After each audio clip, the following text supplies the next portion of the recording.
The Kangas win a controversial thriller, the Saints do it again under Ross, and the Pies make a statement against the Power. This is the round so far, brought to you by AAMI.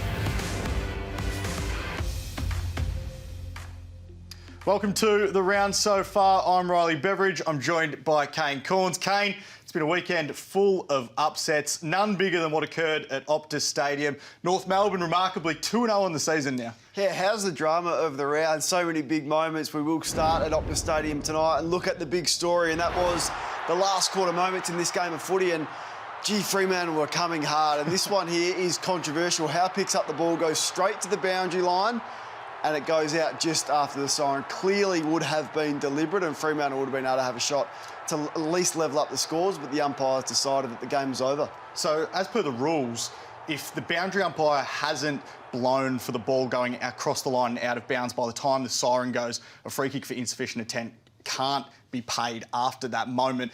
I might tune you in, Kane, to the comments from the umpires, because it was interesting to hear their take on it.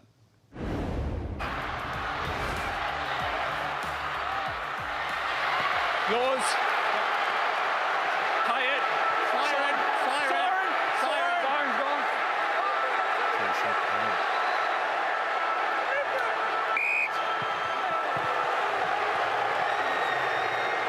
The siren went before it went out of bounds. That's the call we made. Yeah.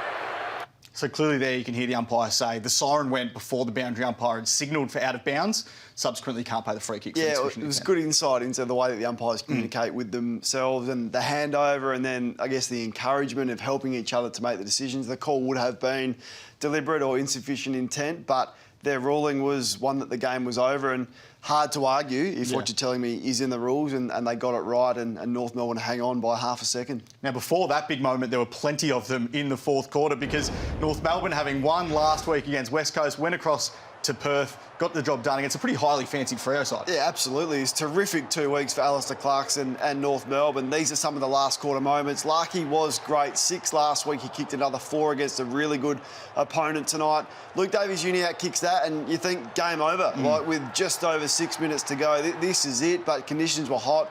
Fremantle kept coming. Justin Longmuir moved the magnets around. There's O'Meara. He went forward and kicked this big goal. Brennan Cox also went forward, and I reckon that's something they may have to look at, because their forward line is lost. They are all at sea. Taberner got subbed out. He was ordinary, and his Cox going forward to kick a last-minute goal. Perhaps that's something they do with Fife out, Taberner out of form, Jackson out of form, which we'll get to in a moment. They may need to start swinging the magnets around, because they've been really poor in the first fortnight. Smashed in clearance tonight. How are you evaluating the Darcy-Jackson ruck combination early? Disastrous. It's been an absolute disaster. I didn't think it would be this bad. So here's the numbers on the night for Luke Jackson's first fortnight. 12 and 10 disposals. He's taken 1 mark in 2 weeks. Clearly his ability to win and follow up clearance was to his advantage, but that has disappeared. He hasn't been effective when he's gone forward, but also the flow on for Sean Darcy as well. He started forward tonight, just 6 disposals. So the actual combination isn't working, and I feel like they're getting in each other's road when they're forward. And Jackson has never been a natural forward. He doesn't look like it. And I feel like Sean Darcy may have to look for another home at the end of the year, because he's a ruckman. He's not a forward. Fremantle need a forward, and they've got 2 ruckmen that are sort of cancelling each other out. So how much of an effect is that having on their forward line? Because scoring's been an issue for the Dockers ever since Justin Longmuir arrived at the football club. You can see here, averaging only 62 points on the season. At the moment, 16th best in the comp. And so you would have thought that would have been an issue for them to work on in the off-season, because it hasn't just been one season, it's been 3 in a row. And so to start the first 2 weeks with the slow ball movement, high uncontested possession, uncontested mark, going around the boundary line and not giving your forwards a chance. And then when you get exposed in the midfield like they did tonight, there's their both methods of scoring gone. So they've got to really get to work. They're playing messy football at the moment, and really inefficient football that's not giving their forwards a chance. Well, North Melbourne are 2-0. So are St Kilda. We'll head to Marvel Stadium now. They beat the Western Bulldogs. This win was just born from their pressure out of the centre. Yeah, so it's been incredible the first 2 weeks under Ross Lyon. This is ferocious. Look at the 1 tackle, the 2. They come from everywhere. But then what I've been impressed with is once they get that turnover, last year they were playing slow. Yeah. As soon as they turn the footy, they're gone. And even if that means taking a few risks, that's fine.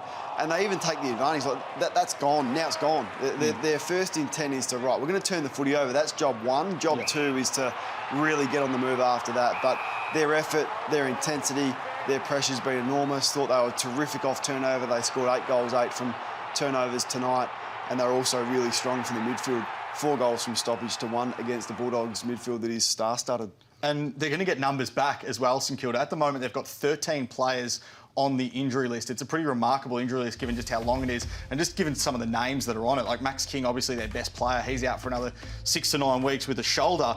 Essendon and Gold Coast in their next 2 as well. They're winnable games. Goes to show, I mean, what an attitude can do. And just some of the numbers tonight, incredible. 16 forward 50 tackles they had, the effort we speak of. That's without all of those names. So sometimes, you know, footy is really about attitude, and the Western Bulldogs have been showing up in that department, as have a couple of other sides, which we'll get to. But St Kilda, Ross Lyon, big tick, and hopefully they can sustain this brand of footy, because it's not going to be easy to sustain that for a long year. It's going to wear thin at some point, and they're going to have to win games another way, but they couldn't have started any better, beating 2 really good opponents. This St Kilda list needed a game changer, and it got one in Mateus Filippo, top 10 pick last year, 3 goals tonight, and really turned this game on its head when he was there. The game was there to be won. Yeah, you look at this, and St Kilda in the off-season said, we need more A-graders. And they try and get De Goey, and they've tried to get many other players from other clubs in the past. This is what you do. You draft A-graders in the top 10 of the draft. Now, this young South Australian slipped a little bit further than some would have thought, but he's 190 centimetres. He's got a beautiful left foot kick, as we're about to see now, and he's in their top 4 or 5 in their running at St Kilda. So he's the absolute prototype. And look at this. He loves the pressure. That was a big goal, because the Western Bulldogs were coming after St Kilda started, dominated in the first quarter. So he's got what it takes. You can tell he's going to be a very good player for a long time. Where are the Western Bulldogs at? 0-2 now. Tough run coming up still in the next month ahead. I mean, they got smashed out of the midfield again tonight. Yeah, I think you have to question Luke Beveridge's coaching, and he will be doing that at the moment. He'll be questioning everything. Fitness, because of the fade-outs that they've had in big games recently. He'll be questioning the effectiveness of the midfield. He'll be thinking about the forward line structure that he's gone with, because once again, for the second week in a row, that's been ineffective, and Sam Darcy was subbed out. And he'll be questioning his defensive action, because for far too long, Western Bulldogs sides under Luke Beveridge have been really poor defensively, and they concede multiple goals in a row far too often, as we saw in the biggest game of all, the grand final. And it happened last year in the finals against Fremantle, and it happened again tonight to start the game. We'll head to the MCG now, where Collingwood thrashed Port Adelaide. Their forward line just got on top of the power defence, didn't it? Oh, they got on top everywhere. If you're looking at numbers, this was an absolute smashing. But 14 marks inside 50, that's what we're showing here. I thought this is as poor as I've seen Port Adelaide defend one-on-one for a long time, and we'll get a look at a couple of these 14 marks inside 50. But from a slow play held up outside 50, you got numbers, almost every Port Adelaide player in front of the ball, and they still find the mark inside 50. Same here. When you're required to defend, Port Adelaide's defenders were all at sea. Ball outside 50, easy lead-up, uncontested mark. Ali was terrific last year. He was beaten badly today, as was the captain, Tom Jonas. Once again, held up ball outside 50. All the numbers in your advantage, yet John Noble finds an easy lead-up, uncontested mark.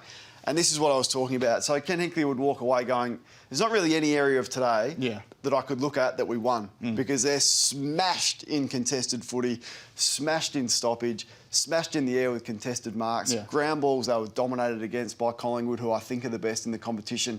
So it was just a wave of momentum that they couldn't stop. You mentioned the Port Adelaide backline. Do they need to make some positional switches there? Yes. Do you think they need to send like a Mitch Georgiades back? 100%. I've been saying it for at least a month now. I think Georgiades could be a Jeremy Howe type. He's got the athletic attributes. And the one area that Port Adelaide was always underdone with was their height.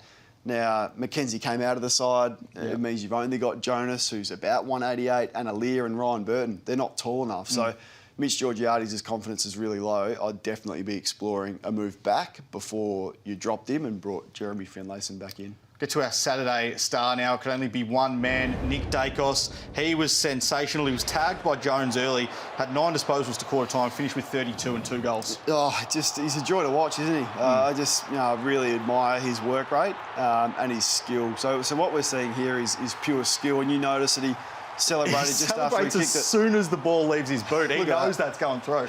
I love that. How good is that? And yeah, you know, they're the Collingwood Globetrotters, these guys. They're doing tricks with the football that I don't think I've ever seen an AFL football team do. And Pendlebury's in the thick of that.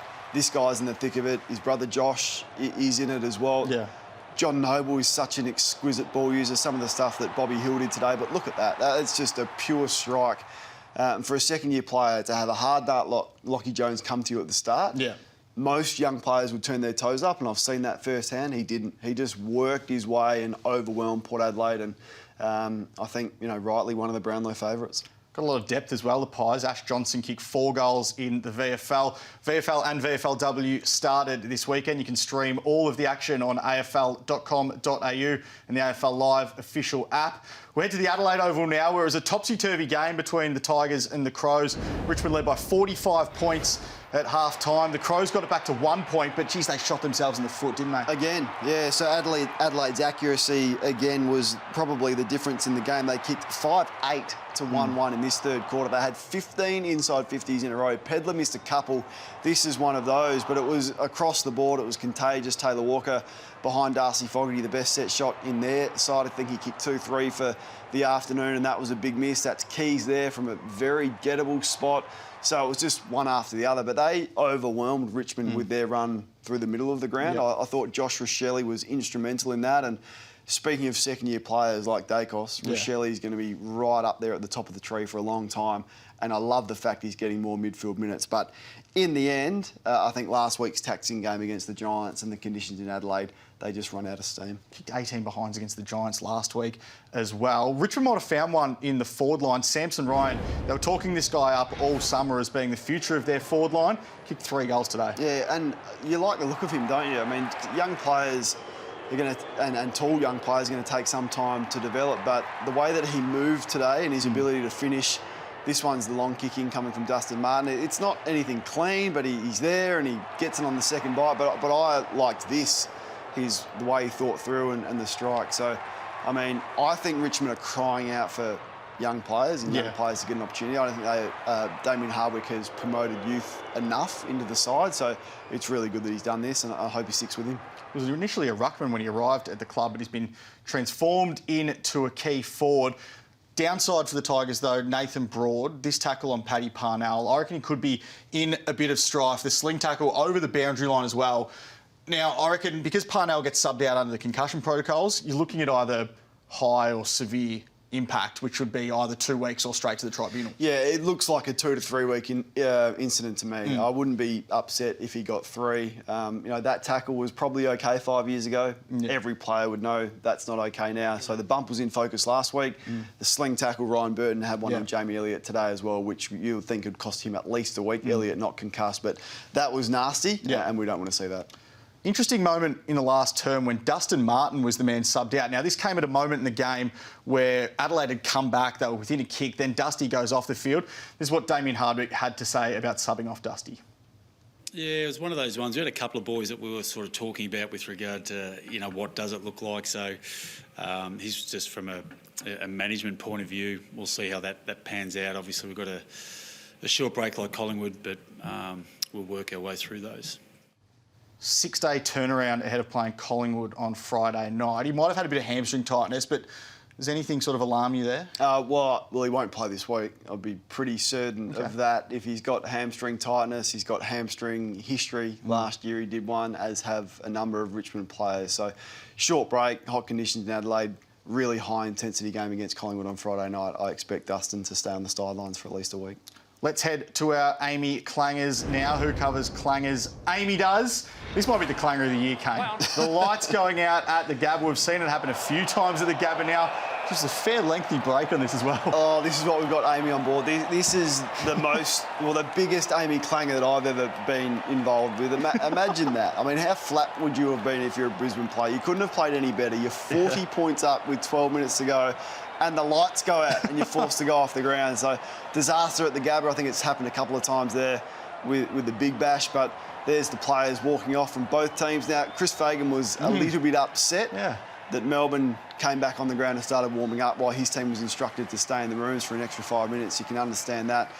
why wouldn't they have just called the game off? Maybe we need to rewrite the rules that if it gets to a certain point in a game, say halfway through the third quarter or three-quarter time, like the Duckworth-Lewis system in cricket, there's some sort of formula that we don't need to come back on when a side's 40 points up and there's only 12 minutes to go. What about a mercy rule if that's just happening in the last day on?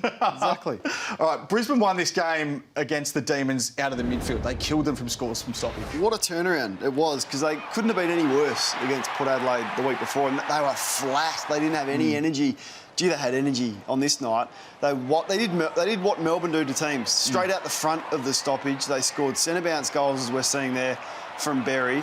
And finally, those names we've all been speaking about through the midfield just came to life, and they shared the workload so well through the midfield. Forward stoppage goals, forward 50, they kicked 4 of those in the first half. Joe Danaher was back to his best.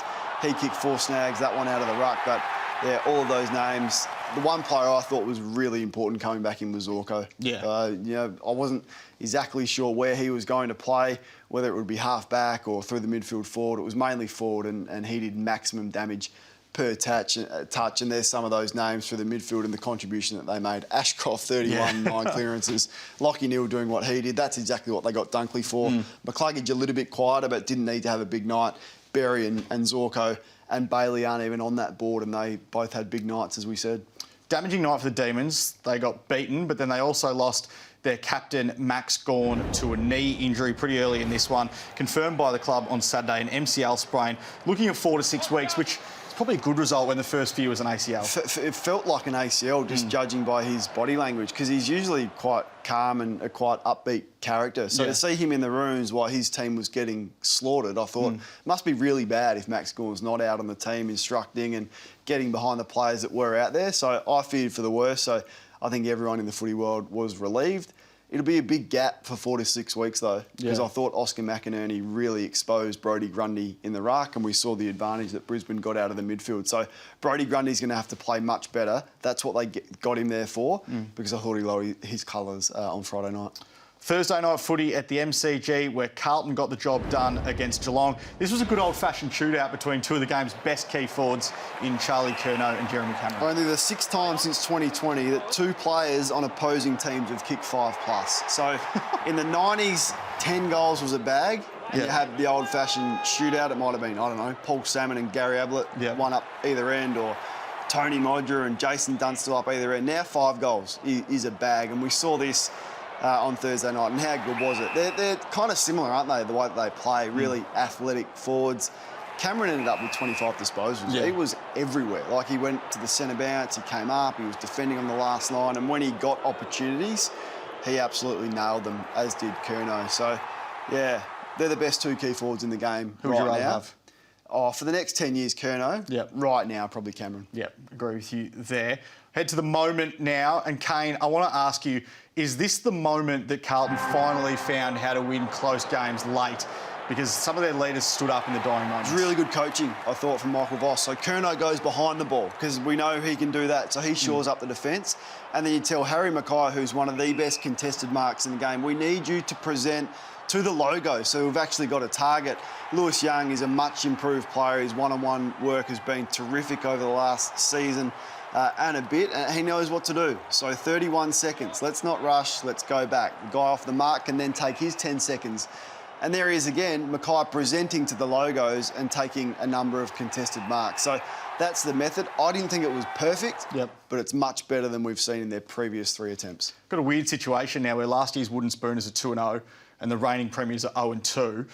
What are Geelong doing at the moment? Because a lot of the stuff they were doing right in 2022 on their way to the flag, they're now not doing well in the first fortnight of the season. Yeah, well, there it is. The teams are possessing the footy so much more than what they have been allowed to in the past. So that says to me, you know, minus 54 and 57 disposals, the marks from the opposition that they're taking, contested possession they've been beaten up in. That's not what Geelong were doing last year. So they are off defensively, and that's all that the opposition have needed. Now, Chris Scott was asked, is there a blueprint to beat Geelong, keep the ball off them? He said, I hope so, because that won't work against us. He's really confident, but the scores would be worrying against, you know, 125 and 90 points against so far. The good news for Geelong is their next 3 is pretty favourable. They've got Hawthorn, Gold Coast and West Coast. So they'll win their next 3. Yep. They'll be 3-2.